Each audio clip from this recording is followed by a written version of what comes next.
ఓం శ్రీ గణేశాయ నమ. ఓం శ్రీ విఘ్నేశ్వరాయ నమ. ఓం శ్రీ మాత్రే నమ. ఓం సర్వమంగళాయ నమ. అయితే ఈరోజు హస్తరేఖ జ్యోతిష్యంలో భాగంగా యూట్యూబ్లో ఆ ఛానల్ చూసి నా వీడియోలు చూసి లైక్ చేస్తున్న ప్రతి ఒక్కరికి, యూట్యూబ్లో ఆదరిస్తున్న వారికి, అంటే యూట్యూబ్లో ఛానల్ చూస్తే యూట్యూబ్ని ఆదరించినట్టే. అంటే యూట్యూబ్లో ప్రేక్షకులు వీడియోలను చూసి లైక్ చేస్తే ఆ యూట్యూబ్ యాజమాన్యాన్ని కూడా ఆదరించినట్టే కదా. అంటే యూట్యూబ్లో వీడియోలు పెట్టేవాడిని సపోర్ట్ చేసినట్టు. ఆ సపోర్ట్ చేయడం వల్ల యూట్యూబ్ ఛానల్ కూడా ఉంటుంది. ఆ యూట్యూబ్ ఛానల్ ఉండడం వల్ల 100 మంది బతుకుతుంటారు, లేకపోతే 100 మంది తమ మనోభావాల్ని బయట చెప్పుకోలేక ఆ ఛానల్ చెప్తుంటారు. అంటే కథల రూపంలో, వాస్తవ రూపంలో అయితే కోర్టు పోతారు, కథల రూపంలో అయితే ఛానల్లో పెట్టుకుంటారు, జాగ్రత్త పడతారు. కాబట్టి యూట్యూబ్ యాజమాన్యం కూడా మనకు సపోర్ట్ చేస్తుందని మనం అనుకోవాలి. మనం మనకి యూట్యూబ్ ఛానల్ మనకు సపోర్ట్ చేస్తుంది అనుకోవాలి. వాళ్ళు ప్రేక్షకుల వల్ల మేము మనుగడ సాగిస్తున్నామని చెప్పుకోవాలి. అంటే రెండు అభినవభావంతో ఉండాలి. అంటే గర్వం అనేది ఉండకూడదు. నేను ఎక్కువ, నేను లేకపోతే నువ్వు లేవు, నువ్వు లేకపోతే నువ్వు అనుకోకూడదు. ఇద్దరు సహకార భావం. అంటే ఛానల్, ప్రేక్షకుడు, అంటే వీడియో పెట్టేవాళ్ళు, వీడియో చూసే ముగ్గురు. ఒక ఛానల్ రన్ అవుతుందంటే ఛానల్ యాజమాన్యం, ఛానల్స్లో పెట్టే వీడియోలు చూసేవాళ్ళు, వీడియోలు పొందుపరిచేవాళ్ళు, పోస్ట్ చేసేవాళ్ళు, ఈ ముగ్గురు కలిస్తేనే ఒక ఛానల్ రన్ అవుతుంది. ఇంకొక వ్యక్తి ఆనందపడతాడు, ఇంకొక వ్యక్తి బాగుతాడు. కాబట్టి ఈ మూడు అవినాభావంతో చూసుకోవాలి. అయితే ఈరోజు కరీంనగర్ అనే ఒక ఊరు ఉంది తెలంగాణలో. కరీంనగర్ జిల్లాలో లాలపల్లి, ఎలిగేడు, సుల్తాన్పురం 3 ధూళికట్ట, ఈ 4 ఊళ్ళు చూస్తుంటే అక్కడ నిరంతరము సమస్య ఉంటుంది. అంటే ఏమీలు ఎంటెక్ చేసిన వాళ్ళు కూడా అక్కడ సమస్యను పరిష్కరించలేకపోతే ఈ 3 రేఖలు ఉన్నటువంటి వ్యక్తి, అంటే మామూలుగా కంపెనీలో ట్రాక్టర్లు బాడుకు పెడతారు, లేబర్ని తీసుకొస్తారు. ఈ 3 రేఖలు ఉన్న వ్యక్తి ఆ ట్రాక్టర్ల చెట్ల కింద పెట్టి పని చేయకుండా జీతాలు డబ్బులు తీసుకునే వ్యక్తిని ఎదిరించి, అంటే మొదటి కొద్ది రోజులుగా పని చేయకుండానే డబ్బులు ఇచ్చేశారు ఇంజనీర్. కానీ మామూలుగా దుర్మార్గం ఏంటంటే ధర్మంగా ఉండేవాడుని మేము అవినీతి పరులు కూడా వాళ్ళు అవినీతి పరులు అనుకుంటారు. ఈ 3 రేఖలు ఉన్న వ్యక్తి వాళ్ళని ఎదిరించి పనులు పెట్టి పేమెంట్లు ఇప్పించారు. అంటే చెట్ల కింద పెట్టి పేమెంట్ ఇచ్చినప్పుడు తప్పు లేదనేవాడు.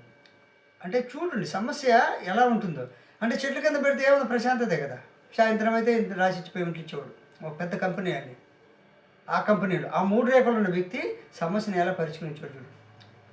వాళ్ళు భయపడతారు. 3 రేఖలు ఉండేవాడు. ఈ 3 రేఖలు ఉన్న వ్యక్తి గరుడు బలం ఉంటుంది, 3 రేఖలు దైవ బలం ఉంటుంది.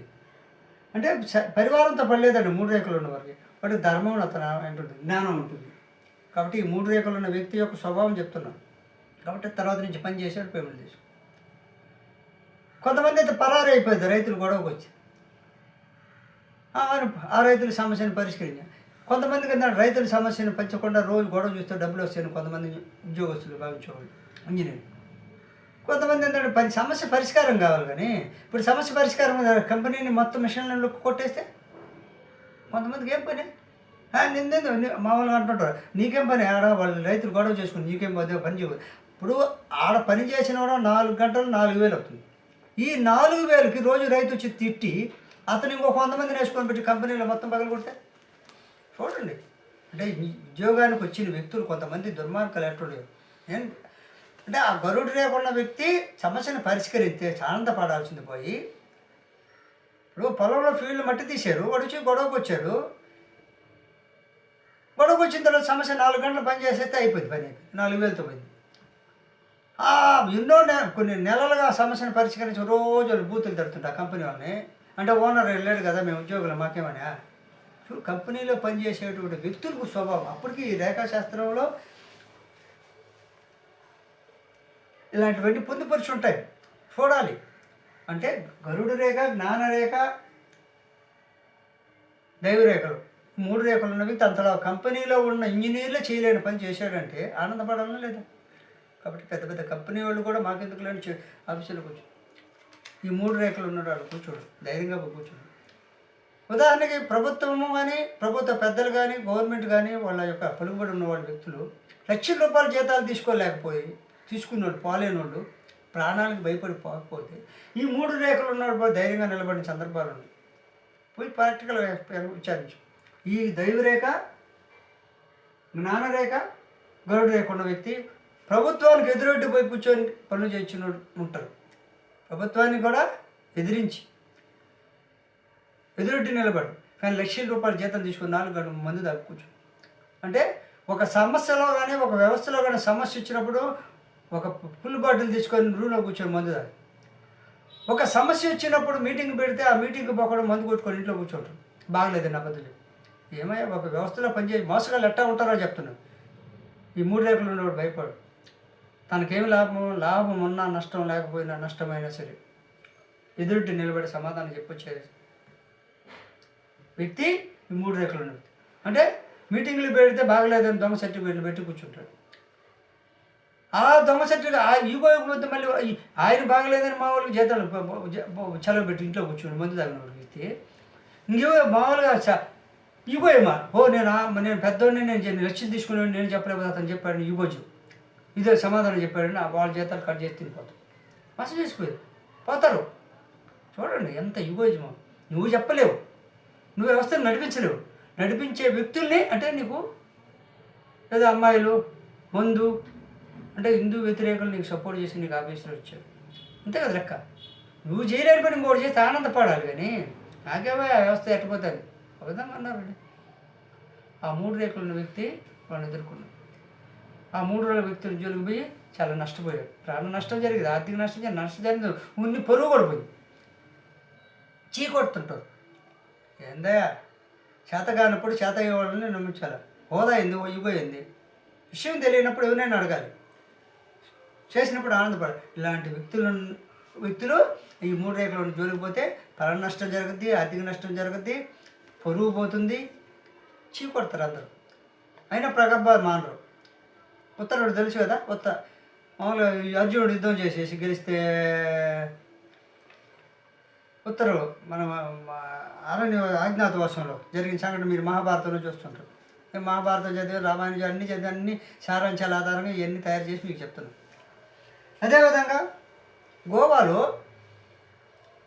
ఒక కంపెనీ పనిచేస్తున్నప్పుడు ఆ కంపెనీలో ఉన్నటువంటి వాళ్ళు బ్లాస్టింగ్ చేశారు. రాళ్ళు ఎగిరిపోయి ఒక ఇంటి మీద పడ్డాయి.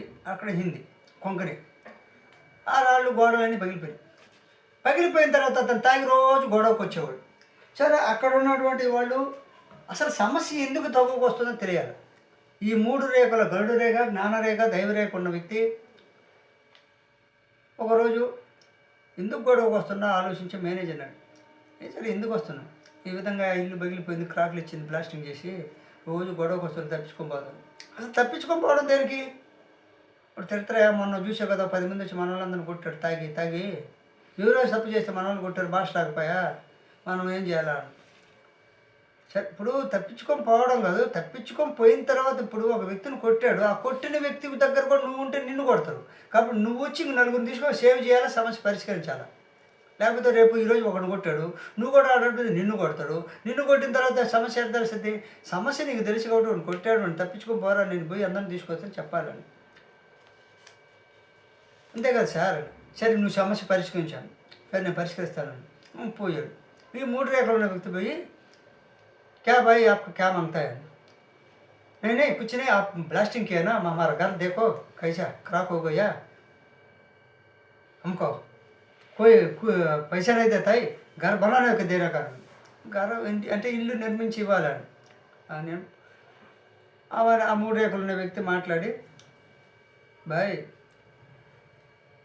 ये काम आपका घर का है, हमारा नहीं, आप घर के वास्ते आपके काम का अच्छा పేరు आता है, మీకు మంచి పేరు వస్తుంది పని చేస్తే, అందువల్ల చేస్తున్నాం. మీ ఇంటి మీద కోపంతో మీ ఊరి మీద కోపంతో ఎవరు రాలేదు అని చెప్పి అప్పుడు ఈ 3 రేఖలు ఉన్న వ్యక్తి సమాధానం చెప్పిన తర్వాత మీ యొక్క ఏరియాకి మంచి పేరు రావాలని, మంచి జరగాలని, లాభం రావాలని, వ్యాపారాలు అభివృద్ధి చెందాలని, మీ ప్రజలు బాగుపడాలని పనిచేస్తున్నారు. ఎక్కడి నుంచి వచ్చి నువ్వు ఈ విధంగా గొడవ పెట్టుకుంటూ పోతే పనులు ఎక్కడ జరుగుతాయి, ఆగిపోతే పనులు ఆగిపోతే మీ ఊరికి నష్టం కదా.